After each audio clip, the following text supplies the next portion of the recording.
Muslims who carry out terrorist attacks in the name of Allah quote the Quran to justify their attacks.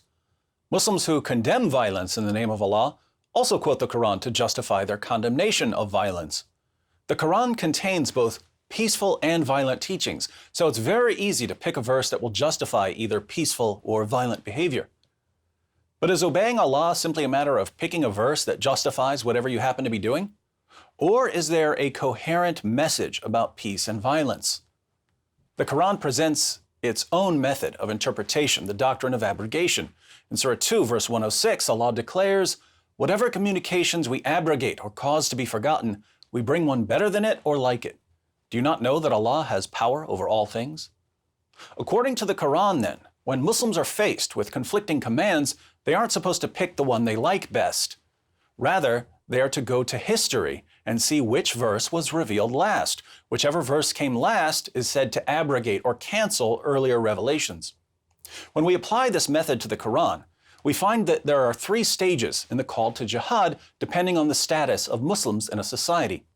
When Muhammad and his followers were only a tiny minority of the population, they were commanded to preach a message of peace and tolerance.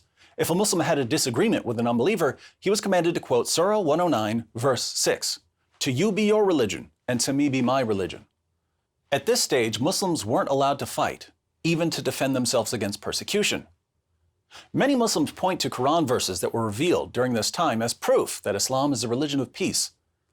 But the message of the Quran eventually changed. When Muhammad had gained a larger following and had formed alliances with various tribes, but wasn't yet strong enough to subjugate non-Muslims, he was ordered to wage defensive jihad. At this stage, Muslims are ordered to fight unbelievers, but only if the unbelievers do something first.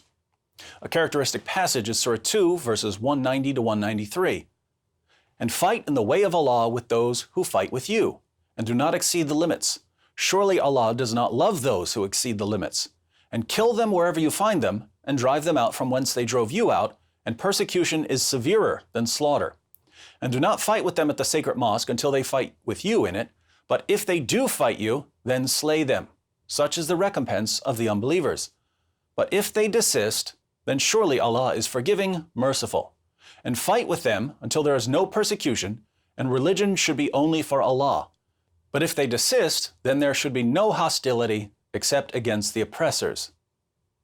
So there's fighting in stage 2, but the fighting is a response to persecution or oppression or even criticism.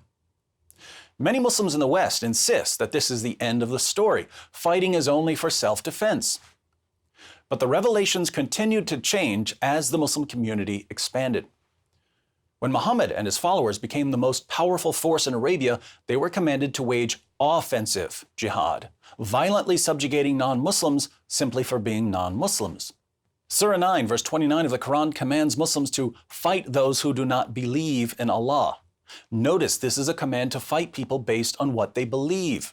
Surah 9, verse 73, "O Prophet, strive hard against the unbelievers and the hypocrites and be unyielding to them."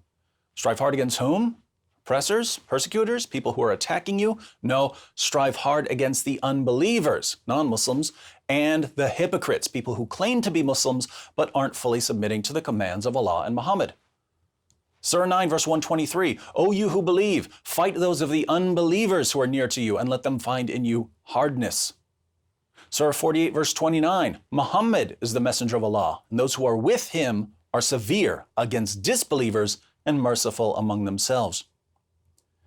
The distinction in these verses is not between people who are attacking you and people who aren't attacking you. The distinction is between believer and unbeliever, and those who are with Muhammad are only to be merciful towards fellow Muslims.